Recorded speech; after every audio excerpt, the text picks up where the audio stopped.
No one saw it coming. Not the audience packed into the studio, not the millions watching live across the country, and certainly not Donald Trump himself. It was supposed to be his night, a nationally televised special discussion where the former president would control the narrative, bask in applause, and, if he had his way, reduce Trevor Noah to a punchline. But what unfolded was nothing short of a televised ambush, and Trump was the one walking into it. The set looked like something out of a political thriller.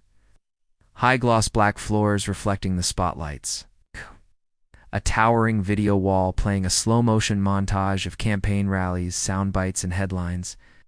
Rows of audience members sat in tense silence, their faces half-lit by the glow of the massive screens. Producers whispered frantically into headsets as cameras rolled, knowing every frame could become tomorrow's viral clip. Trump sat in his seat like a man holding court, shoulders squared, chin high, that familiar smirk tugging at his mouth. He didn't just think he had the upper hand. He was certain of it. If you are watching this right now, I want to know exactly where you're seeing it from. Drop your country and your city in the comments. Let's see just how far the truth can travel. And if this moment hit you the way it hit this room tonight, share it. Let them know we're not just watching, we're everywhere. Trevor Noah didn't match that energy. He didn't need to. He leaned back slightly, eyes locked on Trump, his face unreadable but razor sharp. This wasn't a comedian here to crack jokes. This was a man who'd grown up in a country where speaking truth to power could be dangerous. It's a man who understood the weight of words, and tonight his words had a target. For Trevor, the stakes weren't abstract. He'd seen misinformation erode trust in journalism. He'd seen political lies fracture communities. He knew exactly how much damage unchecked arrogance could cause, and exactly how to dismantle it in front of millions. Trump started early, throwing out barbed comments before the first question was even finished. He smirked when the audience laughed, mistaking nervous tension for approval. The game plan was obvious. Dominate the room, rattle Trevor, keep him on defense. But something was off. For every interruption, every attempt to talk over him, Trevor didn't flinch. He listened. He waited. He let Trump pile on word after word, building the kind of overconfidence that always came before the fall. The crowd shifted. A few people leaned forward in their seats. A couple exchanged glances, sensing that Trevor wasn't just biding time, he was setting a trap. In the control booth, one producer mouthed to another, "He's going to light him up." Outside the studio, Twitter was already buzzing. Viewers clipped Trump's smirks and Trevor's silent stares, flooding timelines with captions like, "He's just waiting. Watch this." Then it happened. The moderator turned to Trevor, finally giving him the floor. The air in the room thinned. You could almost hear the static and the tension. Trevor leaned in, not forward in aggression, but with the precision of someone placing the first piece in a domino chain. His voice was calm, steady, but carried the weight of someone who knew he had an audience that stretched far beyond the cameras. Trump's smile faltered. The audience stopped moving. Even the camera operators seemed to freeze, framing Trevor's face in a tight shot that would soon be replayed on every news network. And the moment Trevor began to speak, you could feel it. The ground under Trump's confidence started to crack, and everyone knew this was about to be more than just a debate. It was about to be a dismantling. Trump didn't wait for the conversation to warm up. He went for the throat immediately, like a man who believed that the faster he struck, the less chance his opponent had to think. Leaning into the microphone, his tone was half laugh, half dagger. Trevor, I've got to be honest with you. I don't even know why you're sitting across from me tonight. You're a talk show guy. You tell jokes, make fun of people sometimes, others. That's your lane. But this. He gestured broadly to the set, to the crowd, to the cameras. This is real politics. This is for people who've actually been in the arena. I've run a country, led the economy, dealt with world leaders. You've what? Hosted a few comedy sketches? The smirk was instant, the smug tilt of the chin unmistakable. He wasn't asking a question, he was telling Trevor Noah, in front of millions, you don't belong here. And then, as if to twist the knife, Trump leaned back in his chair, his voice rising just enough to draw a few approving shouts from his supporters in the audience. Honestly, Trevor, you're punching way above your weight. Maybe next time try debating someone at your level, like the guy who warms up the crowd before my rallies. Laughter broke out in his section of the crowd. Not polite, laughter mocking. Laughter, the kind designed to humiliate. It rippled across the studio, and for a moment, the camera cut to Trevor's face. Searching for a flicker of discomfort, an eyebrow twitch, anything that suggested the attack had landed. But Trevor sat perfectly still, not blinking, not shifting, as if he hadn't even heard the words. When he finally moved, it was slow, intentional.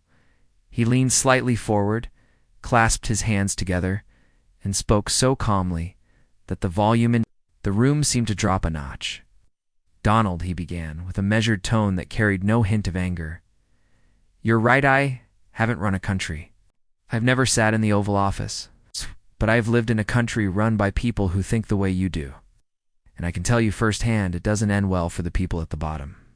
The audience made a low, collective sound, half gasp, half murmur. The clap came a moment later, starting in one corner and spreading quickly. Trump's smirk flickered, just for a fraction of a second, but enough for the camera to catch it. Trevor continued before the moment could cool. "Say I'm just a talk show guy, but let's not pretend this is about comedy. This is about truth. And if you're really as confident in your record as you claim, you wouldn't be trying so hard to make this about me instead of answering the question in front of you." A few heads in Trump's section turned toward him, waiting for a retort. He opened his mouth, but Trevor cut the air with one more surgical strike. "You talk about being in the arena? But Donald, the arena isn't just for the loudest voice. It's for the strongest arguments. And right now, yours are collapsing under their own weight." That line hit like a hammer. The sound in the room shifted instantly, laughter replaced. With applause, the kind that made it impossible for the next sentence to land without being drowned out. Trump's hand twitched toward his microphone, his lips pressing into a tight line. For the first time in the exchange, he didn't look like a man enjoying the game. He looked like a man realizing the game had changed. Trevor leaned back again, letting the applause roll, his face unreadable. He didn't gloat, didn't push. He just let the silence settle over the moment like a closing door. And what happened in the next exchange would take Trump from smirking to scrambling in less than 60 seconds. Trump wasn't retreating. He was reloading. The moment the laughter from Trevor's last jab began to fade, Trump leaned in, both hands gripping the edge of the desk like a man about to flip the table. His tone dropped an octave, sharp and cutting, each word landing like a jab. "You know what's really funny, Trevor? You act like you're some fearless truth-teller, but you've built a career hiding behind jokes. You never face the fire, you sprinkle a punchline on it so no one notices you're dodging the real fight. You don't debate, you perform." The audience shifted uncomfortably. His voice carried a sting, but there was calculation in it. Trump wasn't talking to everyone in the room. He was speaking directly to the millions watching from home, the ones who already believed he was the victim of a media circus.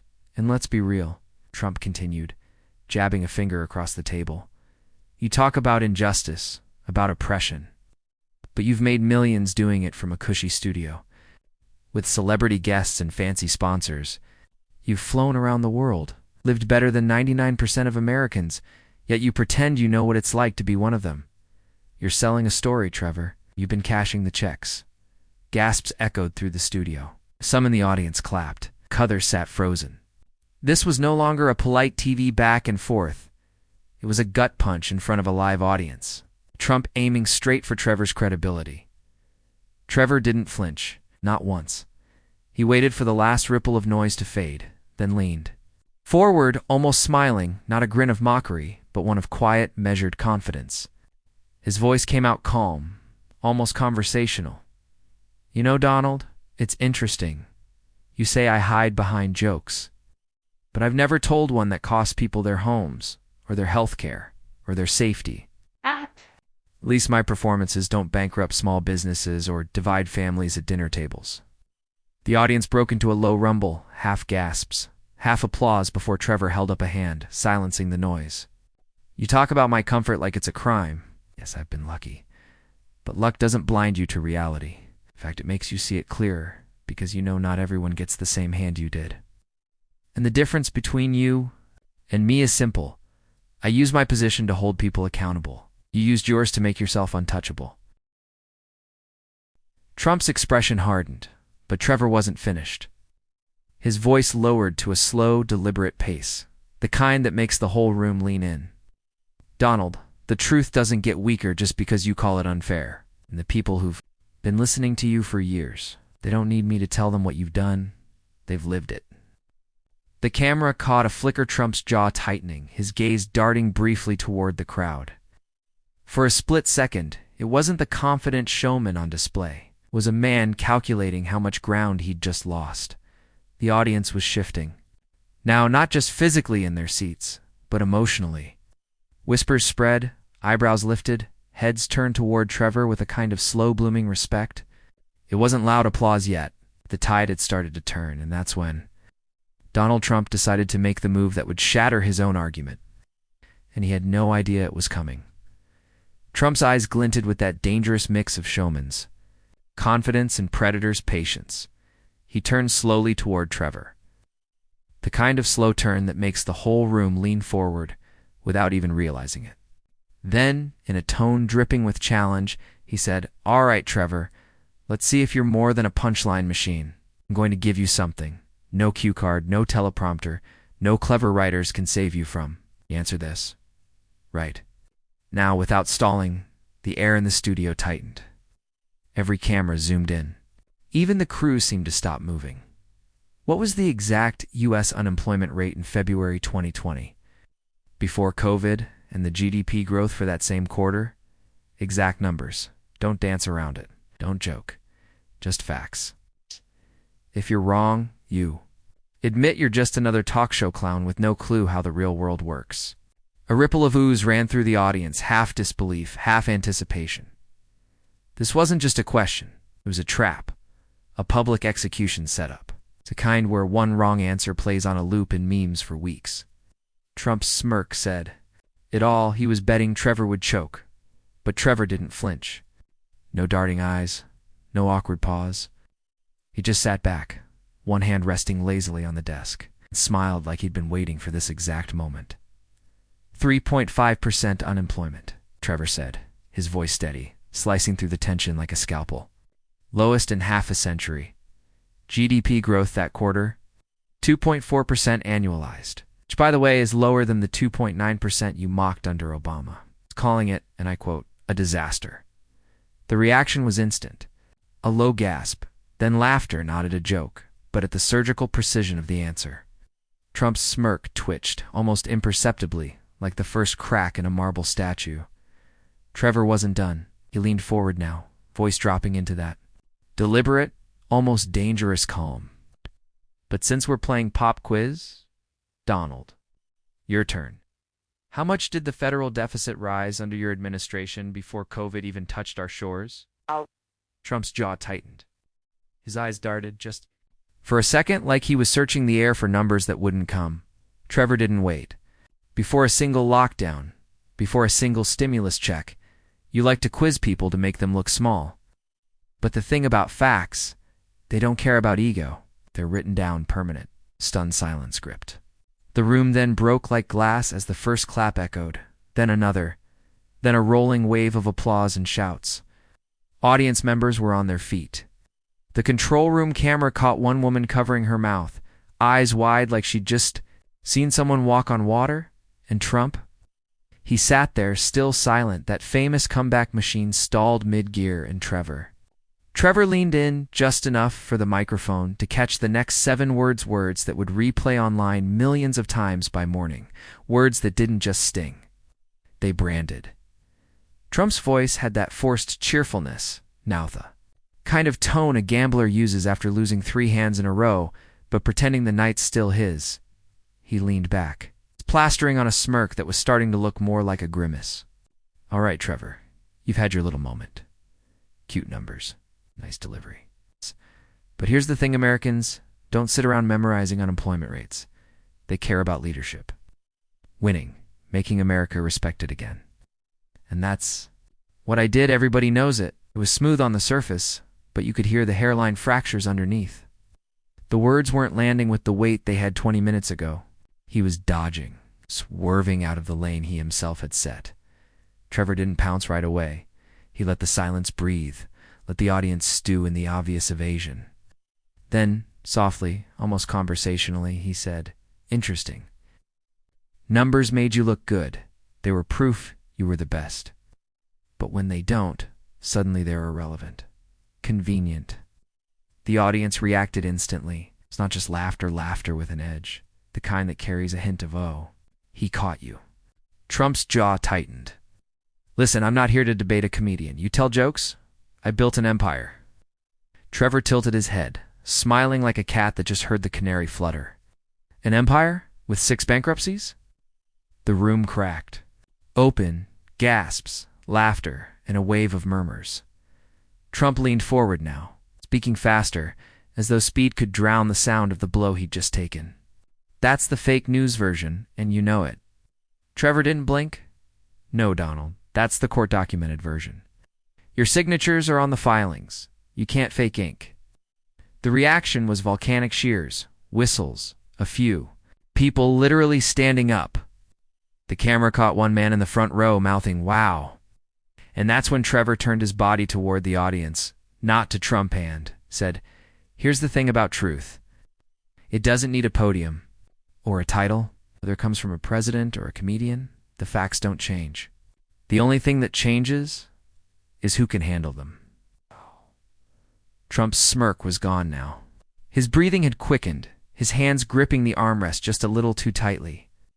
The predator swagger was evaporating, replaced by something unfamiliar. To him, on camera loss of control, Trevor leaned back, not rushing, letting the energy of the crowd build around him like a current. Then, without raising his voice, dropped a line that didn't just end the exchange, it put a countdown clock over the rest of the conversation. "Let's be honest, Donald. We both know the real reason you're here isn't to defend your record, it's to distract people from it." The audience froze, holding their breath, because what was coming next wasn't just going to sting, it was going to scar. Trump straightened in his chair, that signature smirk returning like a mask hastily slapped on to hide the cracks. "You know, Trevor," he began, voice louder now, trying to command the air in the room, "this little back and forth we're doing, it's nothing. It's TV. People out there.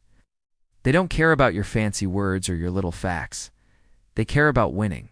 And I've always been a winner. That's what makes me different from you." The words were aimed like a spear, but the impact was hollow. The audience didn't roar. No applause, no laughter. Just a low, restless murmur, like a crowd sensing the magician's final trick was about to flop. Trevor didn't rush his reply. He sat there, still eyes locked, on Trump with the kind of calm that feels dangerous, like a predator that's already chosen its target. Then, without a hint of a smile, he spoke. "Donald, you measure winning by applause and headlines. I measure it by the lives left standing when it's over. If you think the people out there can't tell the difference, you've already lost." The audience stilled. You could hear the shuffling of feet, the faint creak of a chair. Trevor leaned in, his voice dropping to something almost intimate, almost surgical. "You call yourself a winner, but every time you've won, someone else has paid the price. Workers, veterans, families. You didn't build victories, you collected bodies." Trump's mouth opened, but the sound caught in his throat. The man who could talk over anyone, steamroll any conversation, was frozen eyes, darting fingers, drumming on the desk like a nervous tell. Trevor didn't let the silence go to waste.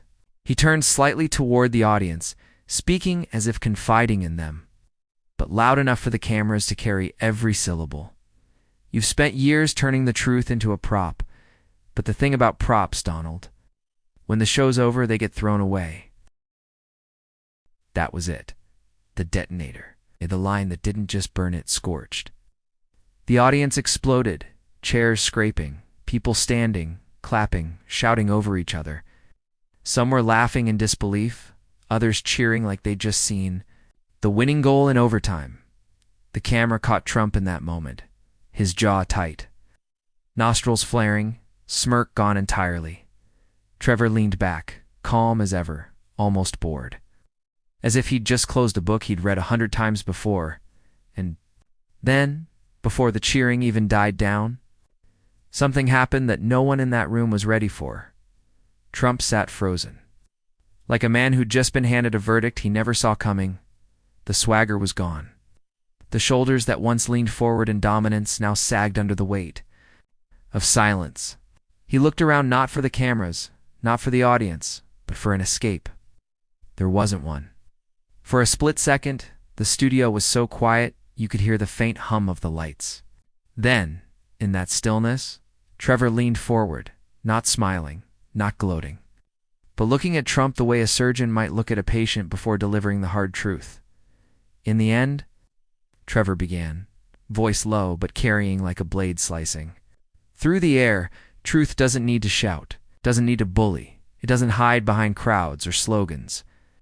Truth stands on its own, and it outlasts everything built on arrogance and lies. The audience was pinned to him now, leaning in without realizing it. Even the cameras seemed to draw closer, zooming slowly, locking onto Trevor's face, like they knew something unforgettable was about to land. Power. Trevor continued, "Isn't about how many people clap for you in the moment. It's about whether they'll still believe in you when the moment is over. The only way to earn that is to tell the truth when it costs you the most." A single cough came from the back of the room, and then nothing. The silence was almost unbearable. Trevor shifted his gaze to the audience in the studio, and then straight into the lens, speaking now not as a comedian, not as a host, but as a man speaking directly to millions watching at home. You watching? This, yes, you know what's happening here? You've seen it before?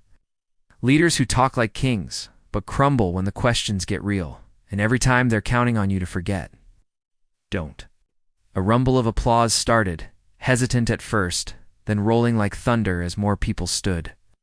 Trevor didn't raise his voice to match it instead, cut straight through it. If you believe the truth matters, don't just clap. Don't. Just nod. Do something. Share this moment.